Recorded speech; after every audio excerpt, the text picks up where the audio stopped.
Firman Tuhan saat malam hari ini saya beri tema penyertaan Allah atau Allah menyertai. Bapak Ibu yang terkasih, seringkali kita merasa Tuhan itu jauh ketika kita sedang menghadapi suatu masalah. Tuhan rasanya jauh, masalah saya terasa berat. Tuhan begitu jauh ketika kita menghadapi masalah. Bapak Ibu yang dikasihi Tuhan, Tuhan memang tidak kelihatan secara mata jasmani kita. Dia jauh dari pandangan mata kita. Tetapi satu hal yang kita tahu bahwa Dia tetap bersemayam di dalam hati kita. Amin. Walau Tuhan adalah Allah yang maha kuasa, Dia adalah Raja di atas segala raja. Bahkan Tuhan Yesus itu melebihi raja yang ada di dunia ini. Tetapi ketika kita akan datang kepada Dia, ketika kita perlu berhadapan dengan Dia, kita tidak usah meminta izin atau dengan berbagai macam surat izin, dengan birokrasi yang begitu rumit untuk kita bertemu dengan Tuhan. Itulah keistimewaan Tuhan kita kepada kita anak-anaknya. Kita tidak perlu antri untuk sesuatu hal ketika kita datang kepada Tuhan. Padahal kita tahu Dia adalah Tuhan yang maha kuasa. Dia adalah Raja di atas segala raja. Kita buka Alkitab kita di dalam Ulangan pasal yang ke-31. Ulangan pasal yang ke-31 ayat yang ke-8. Ulangan 31 ayat 8, demikian firman Tuhan. Sebab Tuhan, Dia sendiri akan berjalan di depanmu. Dia sendiri akan menyertai engkau. Dia tidak akan membiarkan engkau dan tidak akan meninggalkan engkau. Janganlah takut dan janganlah patah hati. Luar biasa Tuhan itu dalam kehidupan kita. Allah menyertai atau Allah beserta adalah satu ungkapan yang tidak asing bagi kita anak Tuhan atau bagi kita orang-orang yang percaya kepada Dia. Bagaimana seharusnya kita memaknai penyertaan Allah itu dengan benar. Bapak Ibu yang dikasihi Tuhan, sebelum kita lebih lanjut mengenal atau mengerti tentang penyertaan Allah, kita ingin belajar terlebih dahulu dari kata menyertai. Kata menyertai itu artinya menemani, bisa mendampingi. Kata menyertai bisa juga artinya bersama-sama atau ikut serta dalam. Nah, kalau begitu apa arti Allah menyertai? Bapak Ibu yang dikasihi Tuhan, Allah menyertai artinya Allah bersama-sama dengan kita dan tinggal di dalam kita. Itu arti Allah menyertai. Ketika Allah menyertai, ada tuntunan Allah. Kita buka Mazmur 95 ayat yang ke-7. Mazmur 95 ayat 7, demikian firman Tuhan. Sebab Dialah Allah kita dan kitalah umat gembalaannya dan kawanan domba tuntunan tangannya. Pada hari ini sekiranya kamu mendengar suaranya. Sungguh luar biasa ketika Allah bersama dengan kita, ketika Allah menyertai kita, maka ada tuntunan Allah. Allah menuntun kita. Dia yang adalah gembala dan kita adalah dombanya. Domba dan gembala selalu bersama-sama. Gembala selalu memperhatikan domba-dombanya. Dia menuntun domba-dombanya. Ada tuntunan Allah ketika Allah bersama dengan kita. Yang selanjutnya ada pembelaan. Roma 8 ayat 33 sampai 34. Roma 8 ayat 33 sampai dengan 34. Demikian firman Tuhan. Siapakah yang akan menggugat orang-orang pilihan Allah? Allah yang membenarkan mereka. Siapakah yang akan menghukum mereka? Kristus Yesus yang telah mati, bahkan lebih lagi yang telah bangkit, yang juga duduk di sebelah kanan Allah, yang malah menjadi pembela bagi kita. Sungguh luar biasa ketika Allah bersama dengan kita, maka ada pembelaan yang Tuhan kerjakan di dalam kehidupan kita orang percaya. Allah senantiasa membela dalam setiap kehidupan kita.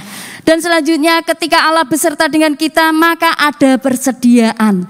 1 Korintus pasal yang kedua ayat yang ke-9, demikian firman Tuhan. Tetapi ada tertulis apa yang tidak pernah dilihat mata dan tidak pernah didengar oleh telinga, dan yang tidak pernah timbul di dalam hati manusia, semua yang disediakan Allah untuk mereka yang mengasihi Dia. Ketika Allah menyertai kita, maka ada mujizat dinyatakan dalam kehidupan kita. Apa yang tidak pernah dilihat oleh mata, apa yang tidak pernah kita dengar, apa yang tidak pernah timbul dari dalam diri kita, Tuhan menyediakannya. Bapak Ibu yang dikasihi Tuhan, Dia Tuhan, Dia Allah yang akan membela setiap perkara kita dan yang akan menjawab segala pergumulan kita. Ketika kita datang seperti saat malam hari ini, tidak sia-sia Bapak Ibu Saudara yang dikasihi Tuhan, karena Dia beserta dengan kita. Segala pergumulan doa kita, Dia akan memberikan satu jawaban yang luar biasa. Dia menuntun kita, Dia menolong kita dan membawa kita bersama-sama untuk meraih rencananya. Bapak Ibu yang dikasihi Tuhan, penyertaan Tuhan itu tidak hanya sewaktu-waktu. Artinya penyertaan Tuhan itu tidak hanya hari ini saja ketika kita ibadah di gereja. Penyertaan Tuhan itu tidak hanya besok ketika kita melakukan aktivitas.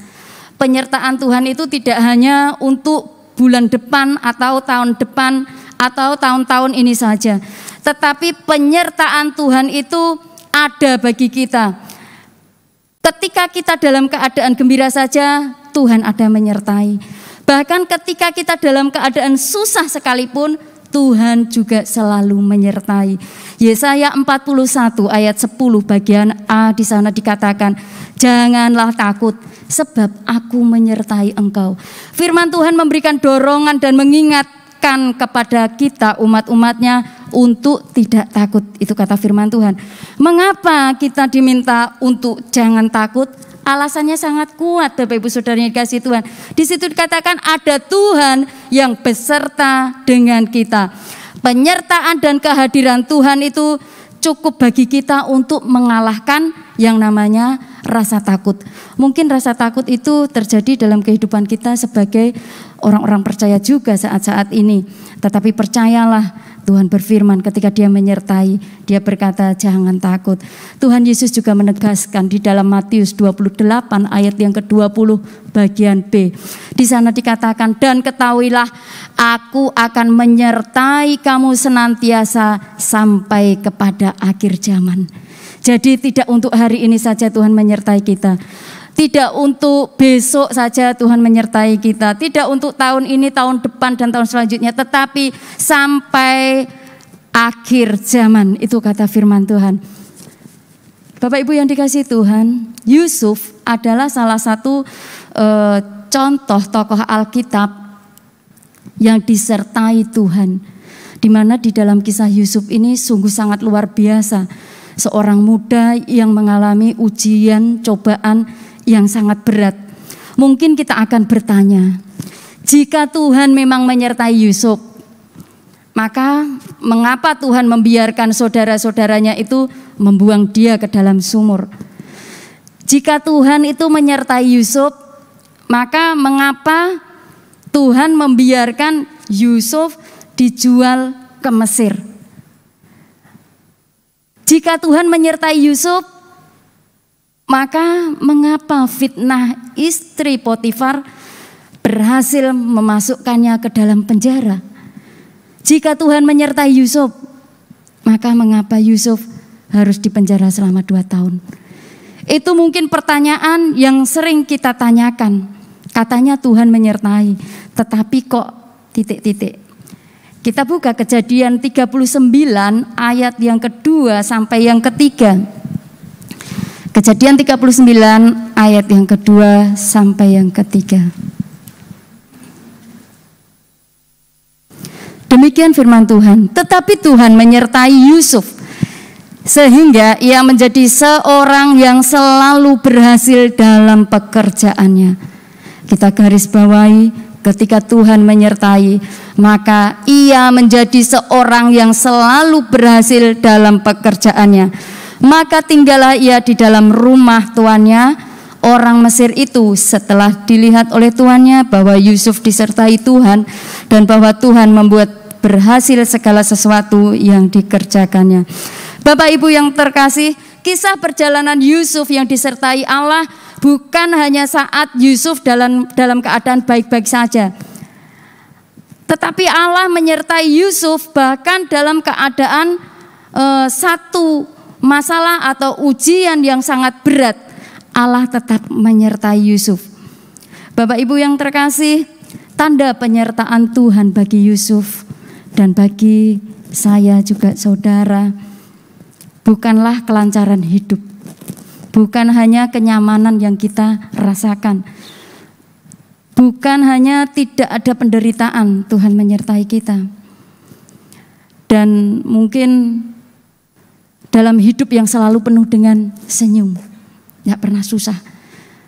Tetapi tanda penyertaan Tuhan bagi Yusuf dan bagi saya serta saudara adalah sekali lagi Tuhan membuat segala yang dikerjakan berhasil. Amin Bapak Ibu. Mazmur 1 ayat 3 berkata, ia seperti pohon yang ditanam di tepi aliran air, yang menghasilkan buahnya pada musimnya.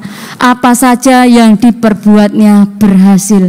Satu firman yang luar biasa yang diberikan bagi saya dan saudara, bahwa ketika Tuhan menyertai kita, maka ada kuasa Tuhan bekerja. Pertanyaan yang harus kita renungkan, apakah kita sudah berdoa kepada Tuhan untuk meminta penyertaannya setiap hari? Sudahkah kita menghasilkan buah seperti Yusuf dan menjadi berkat kesaksian bagi orang-orang di sekitar kita kalau kita mau disertai Tuhan? Sadarkah kita bahwa penderitaan, ujian, tantangan, kesulitan bukanlah tanda bahwa Tuhan itu tidak menyertai kita?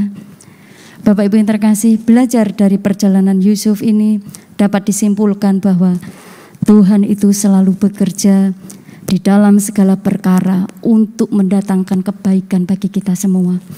Dia selalu ada dan menyertai di dalam setiap langkah hidup kita.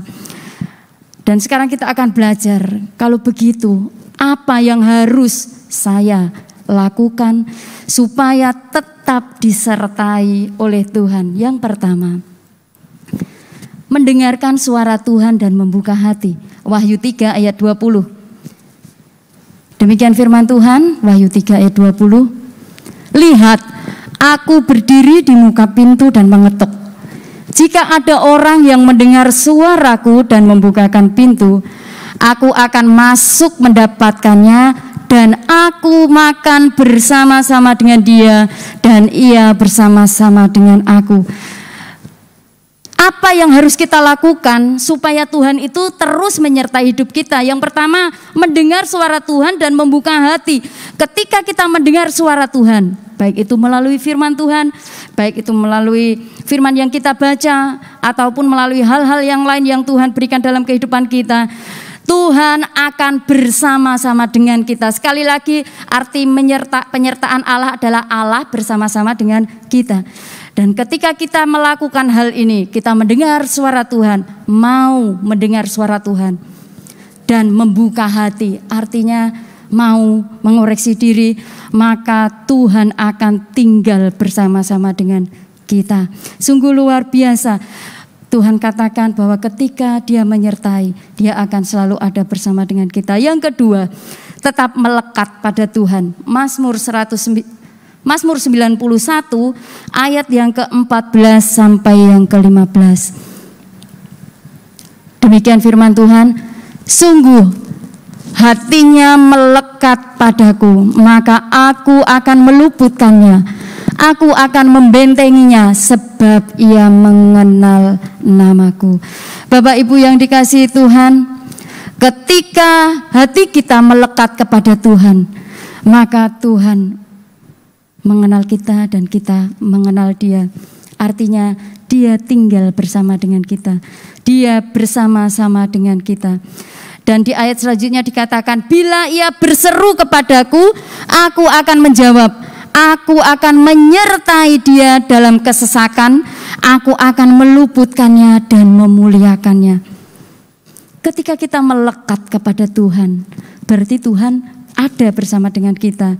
Maka Ketika kita berseru kepadanya, Tuhan katakan Dia akan menjawab. Karena apa? Karena Dia menyertai kita. Dalam kesesakan Tuhan menyertai kita. Sebagaimana yang terjadi dan yang dialami oleh Yusuf.